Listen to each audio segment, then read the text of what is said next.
Hi friends, welcome to Ganga academy. आज मैं आपको ज्योग्राफी का सबसे महत्वपूर्ण टॉपिक भारत के परिचय के बारे में बताऊंगा।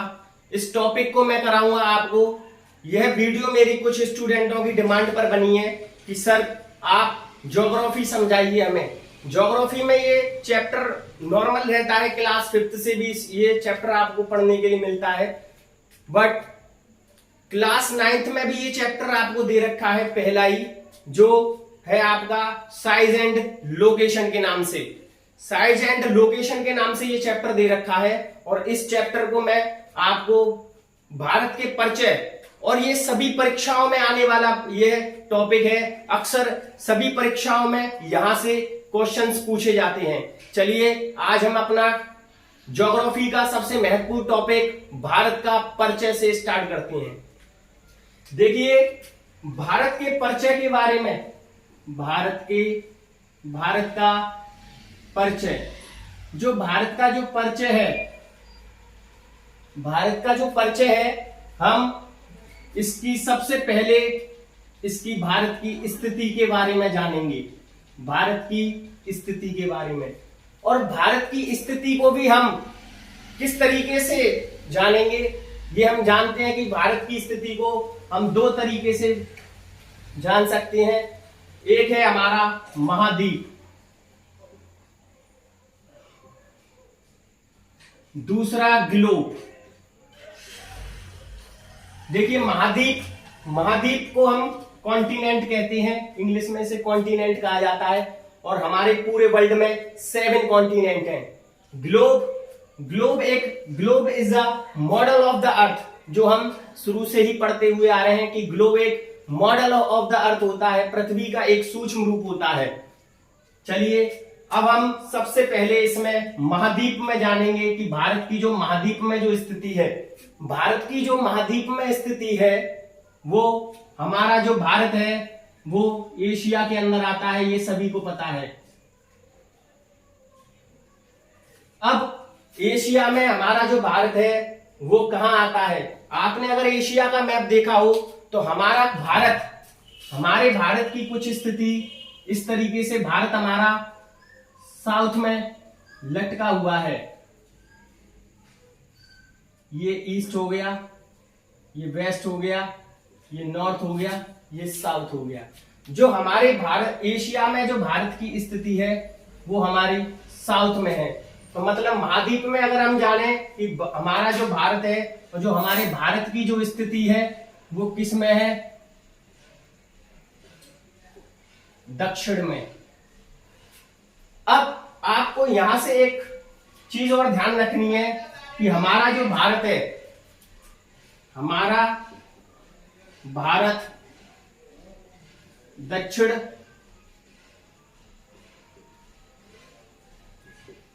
एशियाई नाम से भी जानते हैं। हम भारत को दक्षिण एशियाई नाम से भी जानते हैं। अब हमारे जो भारत है, इसके साथ साथ अतिरिक्त 7 देश भी दक्षिण में स्थित हैं। इसके साथ साथ भी 7 देश, मतलब हमारा भारत प्लस इसके अतिरिक्त 7 देश, और इन सभी को मिलाकर एक संगठन का निर्माण होता है, और इस संगठन को हम बहुत ही अच्छी तरीके से जानते हैं। उसका नाम है सार्क। यहां तक समझिए। अभी मैंने बताया आपको कि हमारा जो भारत है वो दक्षिण में है। हमारा जो भारत है एशिया में, अगर हम इसकी स्थिति जाने तो ये दक्षिण में है, और दक्षिण के साथ साथ दक्षिण में इसके साथ साथ कुछ, मतलब इसके साथ साथ 7 अतिरिक्त देश भी हैं। इस 7 अतिरिक्त देशों के साथ साथ भारत और इसके अतिरिक्त 7 देशों से मिलकर एक जो संगठन बनता है उसे बोलते हैं सार्क, और हिंदी में इसे बोला जाता है दक्षेस।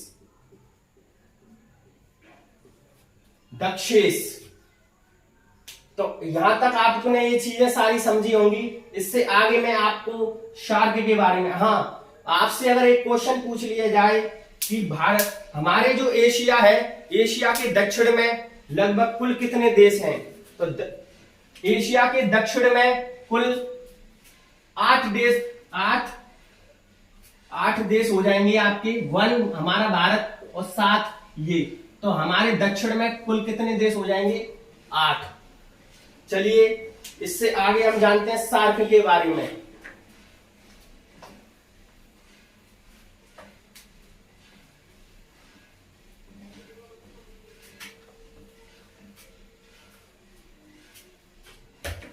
सार्क के बारे में हम जानते हैं। अब सबसे पहले हम सार्क की फुल फॉर्म जानेंगे, क्योंकि यह प्रश्न अक्सर काफी परीक्षाओं में पूछा गया है कि सार्क की फुल फॉर्म क्या होती है। तो सार्क की फुल फॉर्म होगी आपकी south Asian association, south Asian association regional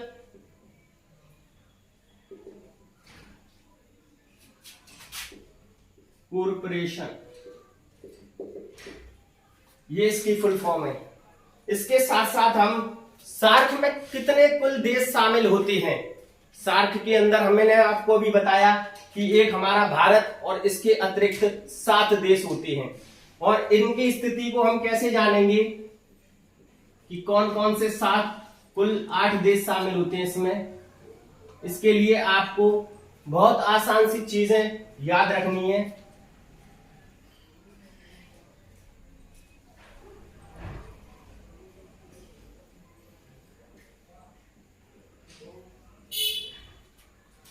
MBBS pen, MBBS आप जानते हैं ये डिग्री है जो जैसे डॉक्टर, और डॉक्टर क्या करता है? पेन का मतलब दर्द का इलाज करता है।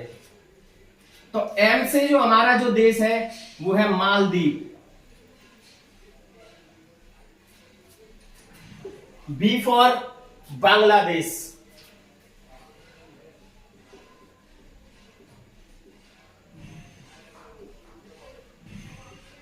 तीसरा है भूटान।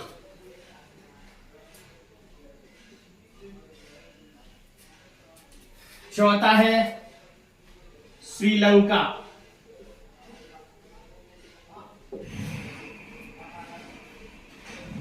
पांचवा है आपका पाकिस्तान। छठा है आपका अफगानिस्तान। और आई से आपका इंडिया मतलब भारत। और यहां है ये नेपाल। तो ये 8 देश हैं जो सार्क की मतलब सदस्यता रखते हैं। अब इनके साथ साथ यहां से इनकी कैपिटल्स अक्सर एग्जामों में पूछ ली जाती हैं। तो मालदीव की कैपिटल है माले। बांग्लादेश की कैपिटल है ढाका। भूटान की कैपिटल है थिम्पू। श्रीलंका की श्रीजयवर्धने।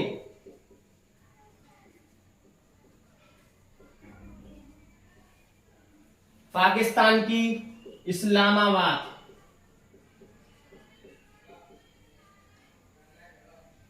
अफगानिस्तान की, भारत की और नेपाल की। अफगानिस्तान की जो आपकी जो कैपिटल है वो है काबुल।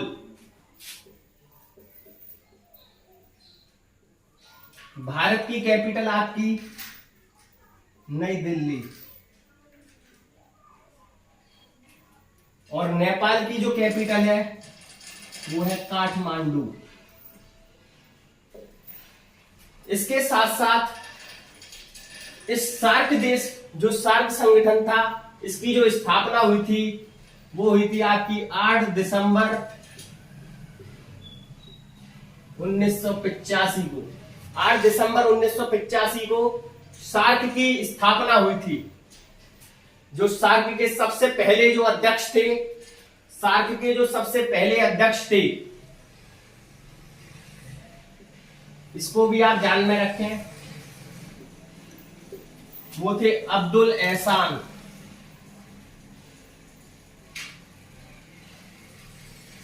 अब्दुल एहसान। तो यहां से जो इंपॉर्टेंट क्वेश्चन बनने वाले हैं वो सभी मैंने आपको करा दिए हैं।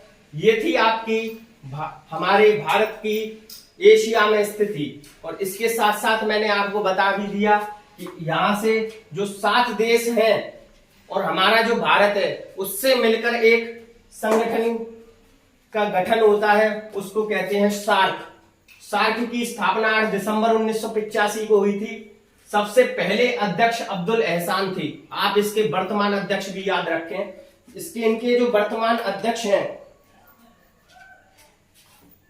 वर्तमान में जो अध्यक्ष हैं एशाला रूवान,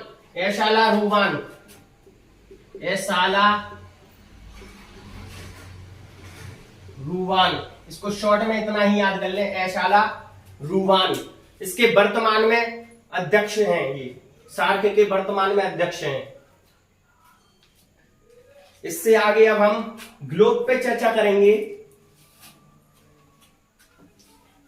भारत की ग्लोब में स्थिति अभी हमने महाद्वीप में पढ़ी थी, अब हम भारत की ग्लोब में स्थिति जानेंगे। भारत का हमने परिचय पढ़ा, भारत के परिचय में हमने महाद्वीप को पूरा किया, और महाद्वीप को पूरा करने के बाद हम ग्लोब में भारत की स्थिति को जानेंगे। ग्लोब,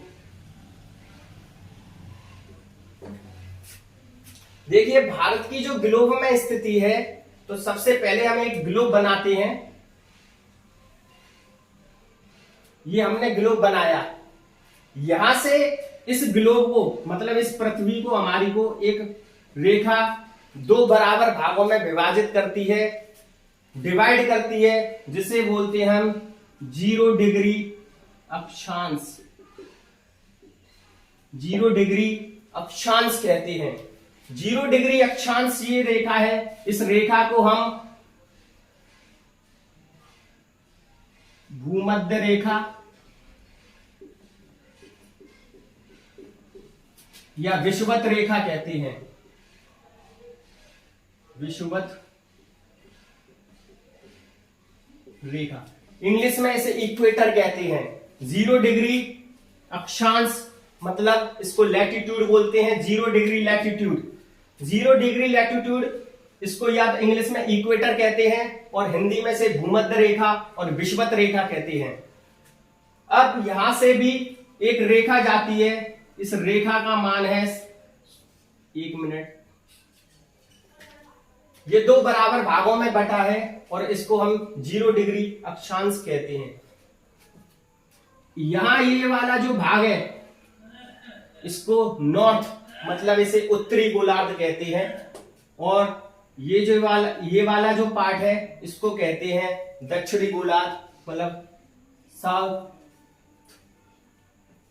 अब यहां से एक रेखा जाती है। इस रेखा की जो मान है वो होता है 23.5 डिग्री। अब 23.5 डिग्री, अब ये नॉर्थ में है तो ये नॉर्थ कहलाएगी। यहां से भी एक रेखा जाती है। इस रेखा को कहते हैं 23.5 डिग्री, और ये साउथ में है तो ये साउथ में। इस रेखा को 23.5 डिग्री जो रेखा है, इस रेखा को हम कहते हैं कर्क रेखा। और 23.5 डिग्री साउथ में ये जो रेखा है, उस रेखा को कहते हैं मकर रेखा।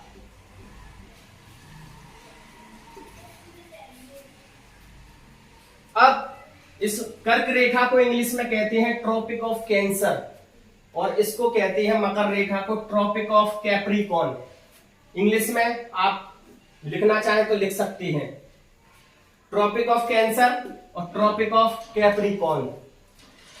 अब ये जो रेखा है, अब इस रेखा में जैसा कि हम जानते हैं कि हमारे भारत को जो कर्क रेखा है वो विभाजित करती है। हमारे जो भारत है उसको, जैसे हमारा ये भारत है, इस पे यहां से सीधे सीधे एक रेखा जाती है, इस रेखा को ही हम कर्क रेखा कहते हैं।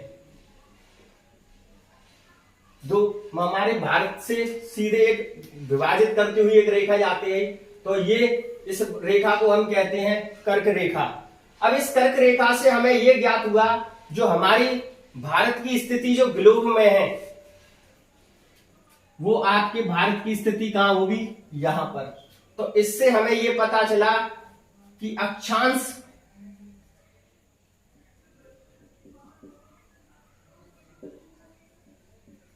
रेखाओं, या रेखा के आधार पर लिख लीजिए, अक्षांश रेखा के आधार पर जो भारत की स्थिति है वो आपकी कहां है, उत्तर में। यहां से हमने इसे फाइंड किया आप कि हमारे जो अक्षांश रेखाओं के आधार पर जो भारत की स्थिति है वो उत्तर रेखा में है। अब हम दूसरा एक और ग्लोब बनाते हैं, उसमें आपको और समझाते हैं अच्छी तरह से। आप इसे नोट करना चाहें तो नोट कर सकते हैं।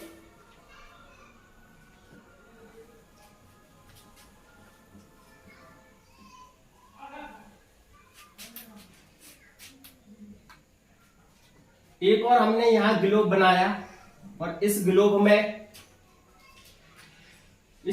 में हमने एक लाइन खींची और इस लाइन को जो ये डिवाइड करती है, ये लाइन 0 डिग्री देशांतर, 0 डिग्री देशांतर, 0 डिग्री देशांतर पर जो रेखा विभाजित करती है पृथ्वी को लंबवत रूप से, वो क्षैतिज रूप से मतलब डिवाइड कर रही थी, मतलब हॉरिजेंटल। अब ये वर्टिकल्स डिवाइड कर रही हैं हमारी, मतलब ये ग्लोब को दो बराबर भागों में वर्टिकल रूप से काट रही हैं। और वर्टिकल रूप से ये जब काट रही हैं तो यहां पर हमारा जो 0 डिग्री देशांतर है इसको हम यमोत्तर रेखा कहते हैं। यमोत्तर, प्रधान यमोत्तर रेखा कहलाती है, ये प्रधान यमोत्तर रेखा कहलाती है। अब इस स्थिति में हम 0 डिग्री देशांतर पर से ये लंदन से होकर गुजरती है, लंदन से होकर गुजरती है, ये लंदन से होकर गुजरती है। तो इस भाग को हम कहते हैं ईस्ट और इसको बोलते हैं हम वेस्ट। अब 0 डिग्री देशांतर पर ये जो रेखा है लंदन से होकर गुजर रही है, और जिस देश का समय लंदन से ज्यादा होता है वो देश हमेशा पूरब में होगा, और जिस देश का समय लंदन से कम होता है वो देश हमारा पश्चिम में होगा, मतलब वेस्ट में होगा। तो जैसा कि हम जानते हैं कि हमारे भारत का जो समय है, भारत का समय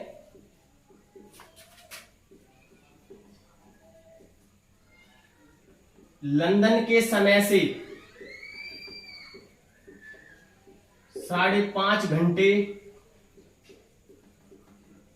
आगे है।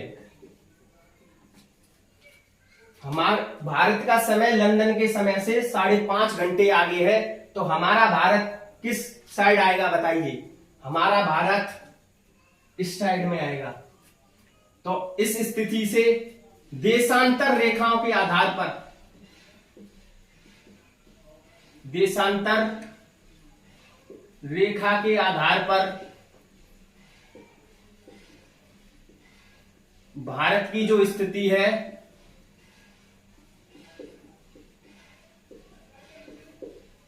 वो कहां है? पूरब में।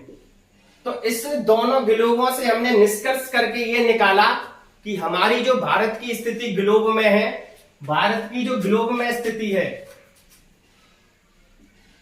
ग्लोब में स्थिति वो है उत्तर पूरब।